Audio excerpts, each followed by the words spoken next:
This is the Spirit and Wellness Show. News and information from a higher perspective. With your host, Harry Wilkinson. Hello, this is your host, Harry Wilkinson, and welcome to the Spirit and Wellness Show. This is the show where we take a look at the days and weeks events, happenings in the world, happenings in entertainment, happenings in science, and we take a look at it all from a spiritual perspective, from a higher perspective. We take a look at how these things are affecting us, and we go within. We take them within, and we go with where they lead us and how we can grow from them. This is my contention that in this environment where we are often bombarded with all kinds of information from various sources, information that can be disturbing to us, it's my contention that using those properly can lead us to a greater understanding and an expansion of self, rather than letting the happenings in the outer world push your buttons and control your life and determine how you will think about things. You approach it from the other aspect, recognizing that we are creating all of these things that we hear about on the news and see in our world. We're creating them, and we create them for one reason and one reason only: to re-engage with who and what we truly are. And this goes for tragedies as well as moments of great joy. If you think of these things as holograms that are created to be very real and for us to experience in a very deep and realistic way, but also with the awareness that this is not completely who we are, that this is a hologram that we are engaging and participating in and getting some understanding, even some enjoyment out of. But at the end of the day, when the hologram is off, we are something beyond that. We are not the hologram, but we are participating in it when we choose to. So that's kind of the idea that I have and that I use when looking at these different elements in our world and trying to make sense of them. It's challenging sometimes. This week, for instance, very challenging. We had earlier this week a gentleman who went on a shooting rampage here in this D.C. area where I live, at the Navy Yard in Washington, D.C., killing quite a few of his co-workers before being killed himself. And of course, the local news has been filled with this all week long about this man, and as it turns out, he was a man grappling with mental illness that simply lost control. And so the questions begin. What could we have done better? How was that man allowed access to a naval facility? Why was he given, access by the military, and so forth and so on? Why was he able to get a gun when he had some kind of mental illness? All of these questions that we begin to ask ourselves. And, of course, they're important questions. All of them are important questions to talk about. But the challenge comes in looking at a situation that happens like that and wondering what is the point. You know, why, when something random like this, seemingly random like this, can happen? You know, what are we doing here? How, you know, we're always left with that kind of feeling when dealing with situations that surprise us, that seemingly come out of nowhere. And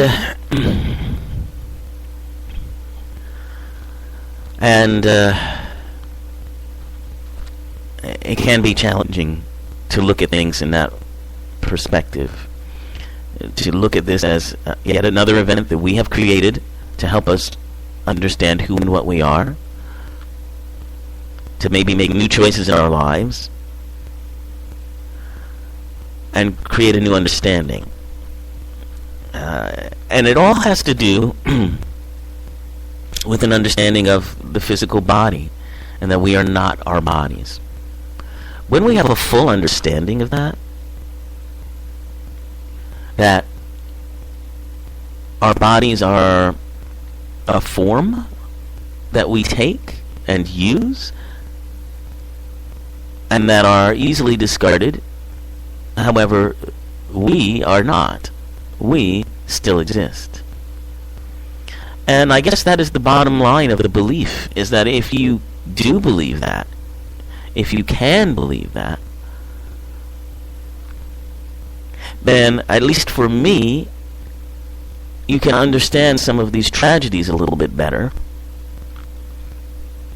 And you can understand that the person who lost their body in a tragic accident or shooting spree or whatever it happened to be isn't gone.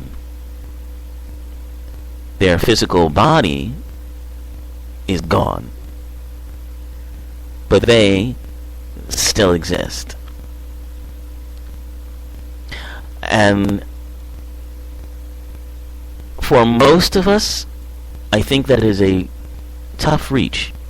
Even if you are a very religious person and you believe in, the traditional God, and you believe in heaven and hell, or some sort of afterlife, the understanding of what that truly means doesn't seem to get through, because we still are so connected with our physical bodies and so saddened by their loss that we don't understand that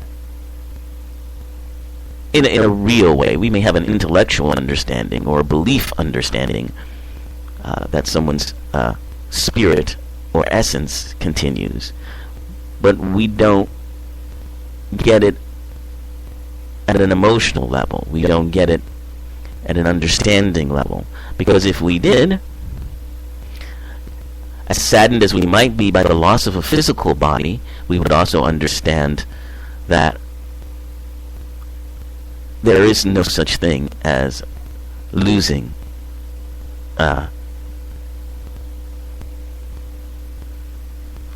in that sense of the word. As I say, you lose the physical body, but the person, the being that it housed, is still very much a part of us, because we are all one. And while we are saddened by the loss of a form that we took, whether it be a loved one or someone we don't even know, we also understand that they are still part of us, and we are one. Okay. So, I don't want to go on too long about that. We have a lot of things to get to today.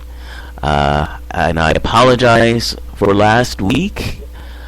Unfortunately, there was some sort of technical glitch on the show that I discovered after signing off, and unfortunately, the sound of the podcast did not come through, or was frozen for some reason. Maybe some of you were able to access it, and if you did, I hope you did, and I'm glad, but many of you were not. So I'm basically going to go over a lot of what we talked about in the last show, and hopefully I can get to everything today. If not, it'll have to wait till next week.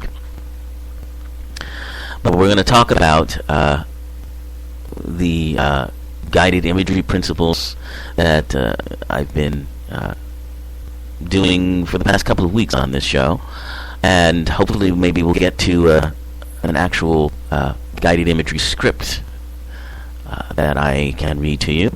We're going to talk about something called neurocinema. Neurocinema. That's how Hollywood is using our brain waves to help them shape and create their films. So it's a fascinating new frontier, if you will. We've talked a lot about how neuroscience is helping in the area of law, and so this is how it is helping in the area of arts and entertainment. So we'll talk about that, but the first thing I want to talk about is the remarkable goings-on that have happened over the past, 2 weeks now, regarding the Syrian conflict and the United States and Russia's role in handling their use of chemical weapons. I'm sure that you've heard quite a bit about it. It's been top of the news for quite some time, but just to go over it and help make the point about what has gone on here, it was discovered that chemical weapons, which are illegal under the international law that our countries have signed off on and have agreed to, these chemical weapons were used in Syria against Syrian people. And, of course, horrifying videos of the effects of these chemical weapons have been shown on YouTube and other places.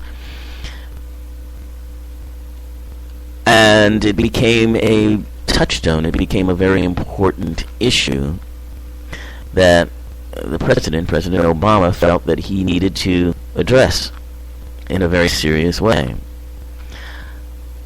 And so it was decided that the use of these chemical weapons had to be stopped, and that the way to stop it was through military intervention of some kind. Now, it's just interesting to see what has happened, and I'm sure that you know what I'm talking about, but bear with me as I go step by step through this. The lead up to this decision to use the military to destroy or degrade Syrian chemical weapons capability. The run up to this was the same and followed the same patterns that we have been following throughout the 20th century before every sort of armed interference, whether it was the first Gulf War or the Iraq situation, or before that Kosovo, going all the way back to Vietnam. The same kinds of issues. It's thought or it's felt that the only way to stop attack is by attack.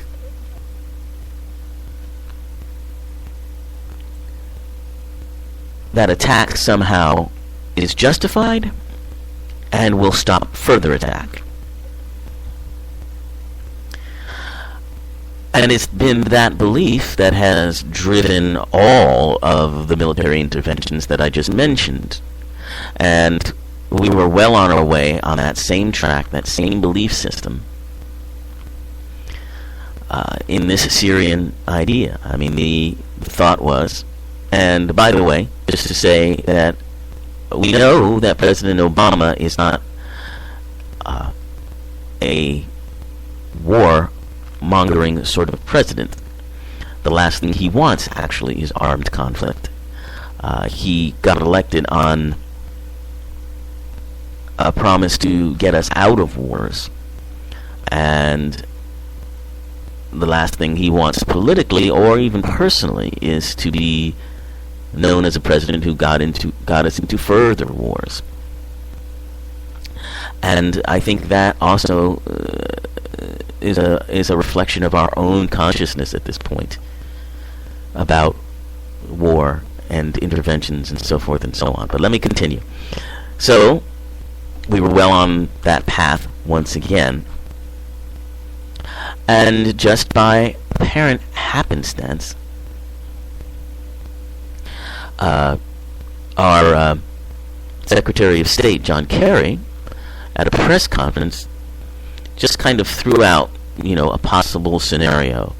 I believe a reporter had asked him, well, is there any way that this conflict, that this military intervention from the United States could be avoided?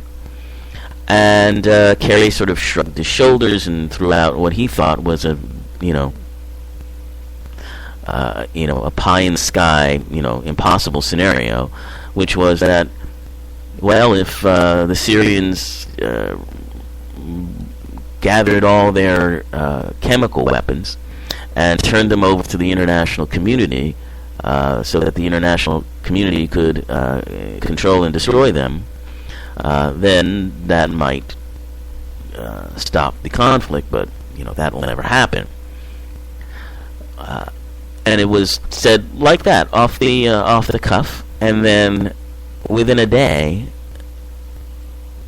the Russians came forward with a deal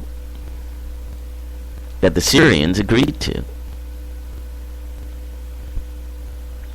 in which they would indeed list all of their chemical weapons and turn them over to the international community. Now everyone was stunned, and the president, in the meantime, was about to address the nation about his reasons for wanting us to go in and take care of this situation. And suddenly this whole new deal is on the table. Now, I think it also has to be said that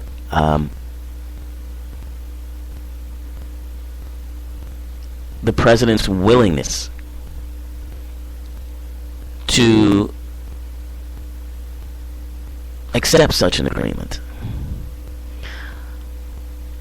basically his choice for peace over war or military intervention, is very important. Not a lot of presidents might have done the same thing. But what he said, clearly in his address to the nation was that if there is a way to do this peacefully, then that is my first priority. And lo and behold, this whole agreement has fallen into place. Now, it's been said, and the president believes, that it was indeed the threat of military intervention that got Syria to agree to this, and allowed the Russians to step in and do a diplomatic deal, if you will. And it's quite possible that that's what happened. However, I think also a lot of what is happening is a change in our consciousness as people. Because peace remarkably broke out just before we were about to use force. And it broke out because there was concerted energy focused on finding that alternative. There was an increased awareness of how attack does not stop attack. Attack does not justify attack. These ideas that 3, 4, 5 years ago were still talked about as sort of airy-fairy, sort of new age concepts have now taken on a real traction. And we had to learn the hard way through a horrifyingly protracted engagement in the Middle East, beginning in 2003 in Iraq, that people are still reeling from and trying to heal from. And we realize that attack doesn't stop attack, it begets attack. And when we attack others, we are in essence attacking ourselves, because the cost that we have to pay from our military people who are suffering unbelievably, who are being sent back again and again and again until they lose their strength, until they lose their intellectual capabilities. Our armed services people are suffering with depression and battle fatigue and all of these things, even if they come home and they're physically okay, spiritually and emotionally, they're damaged unbelievably. That's the kind of damage attacking ourselves in the form of attacking a enemy has. And we've learned this. And I believe this is why peace emerged seemingly overnight.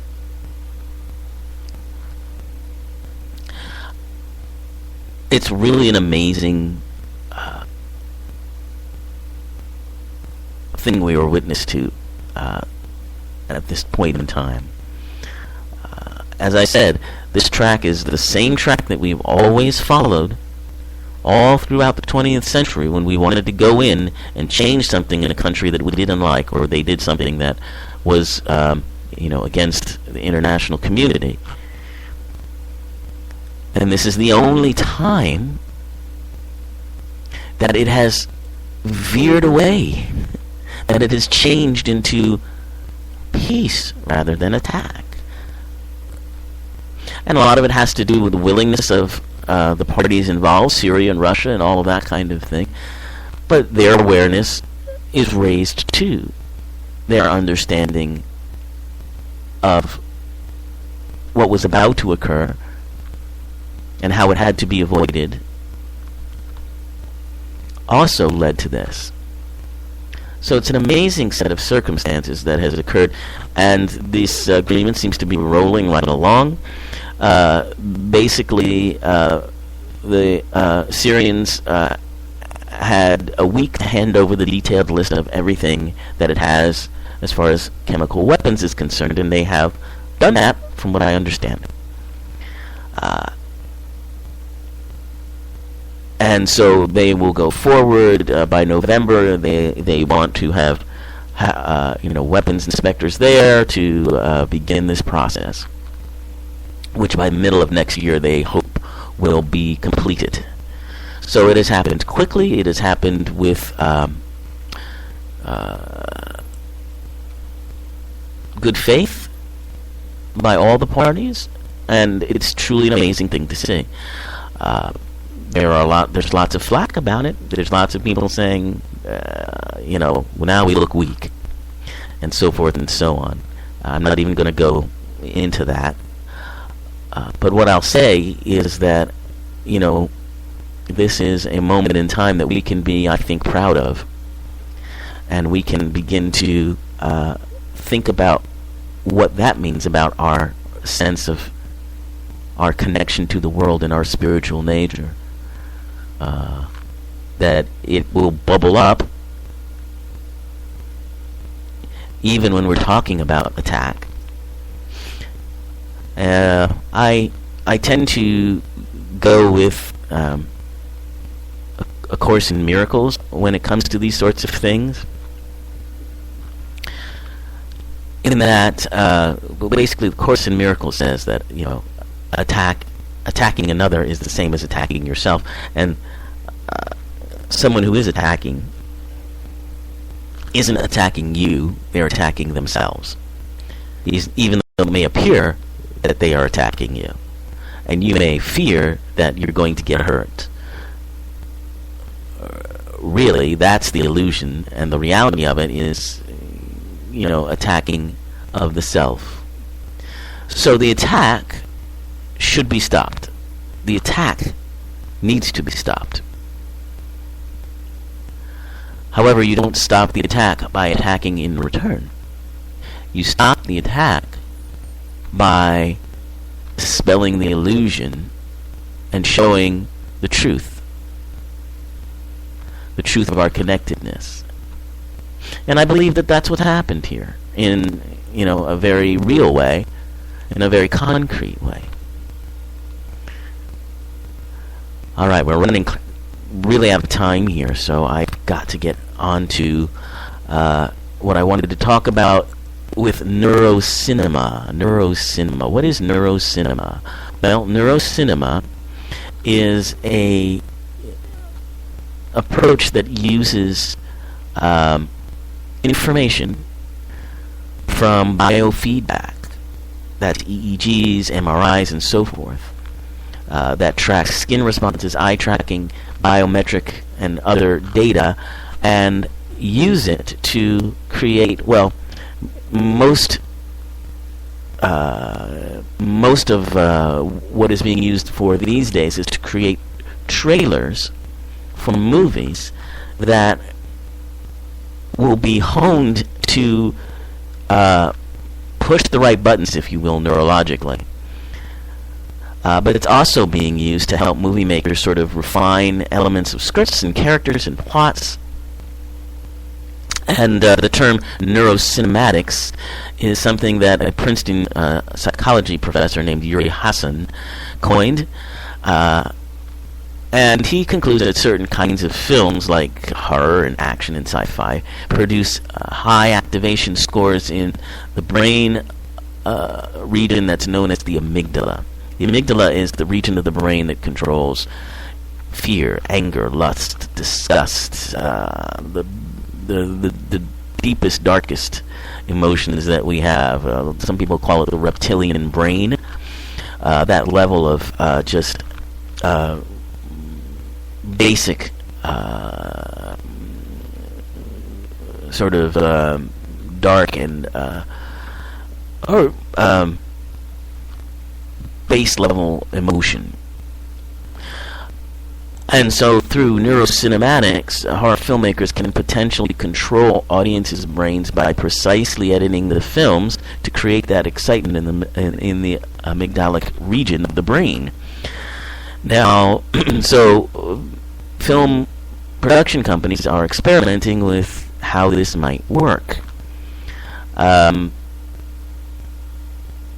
one producer by the name of Steven Susko, he's a horror producer. He produced the movie Grudge.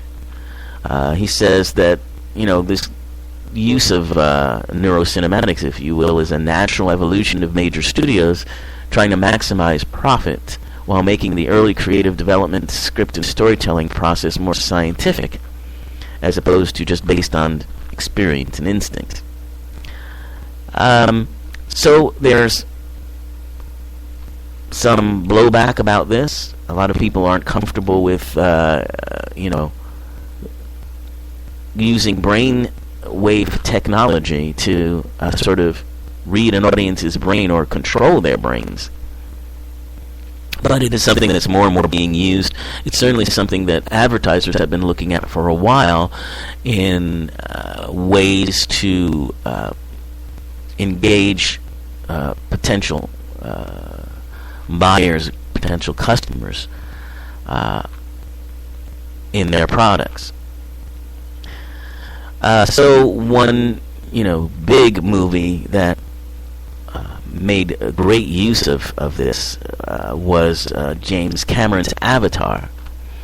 And he told Variety magazine that a functional MRI study of brain activity would show more neurons are actively engaged in processing a 3D movie than the same film seen in 2D. And he apparently used quite a bit of this technology in creating Avatar and Avatar's trailers.